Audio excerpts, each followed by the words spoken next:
အခုကျွန်တော်ပြပြချင်တာကဒီအမအကြောင်းပြပြချင်တာဖြစ်ပါတယ်။ဘာလို့လဲဆိုလို့ရှိရင်ဒီအမကသူ့ရဲ့အမျိုးသားပေါ်ကိုထားတဲ့စိတ်တဘောထားကအရန်ကိုဖြူစင်ပြီးကကြမှာအလင်းယောက်ျားတယောက်လိုမျိုးရောနောက်တစ်ချက်ကညီကိုမောင်နှမတွေလိုမျိုးရောတဘောထားပြီးကကြမှာဆက်ဆံတာဖြစ်ပါတယ်။ဘာလို့လဲဆိုလို့ရှိရင်သူကနေတဲ့အကောက်ကြည့်လိုက်တာနဲ့အခြားအမျိုးသမီးတွေဆိုလို့ရှိရင်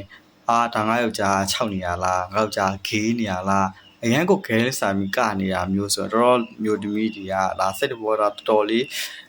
တိခံနိုင်တဲ့ဆိုင်မရှိဘူးပေါ့နော်ဒါပေမဲ့ဒီအမကတော့သူ့ယောက်ျားပေါ်ကိုအရန်တိခံနိုင်တဲ့ဆိုင်ရှိတယ်သူ့ယောက်ျားကိုကြည့်တဲ့အကြည့်တွေကအရန်ဖြူစင်ပြီးကကြမှာအရန်နှွေးထွေးတယ်အရန်ပျော်စရာကောင်းတဲ့မိသားစုတစ်စုပါကျွန်တော်နဲ့အတူတူကြည့်လိုက်ရအောင်နော်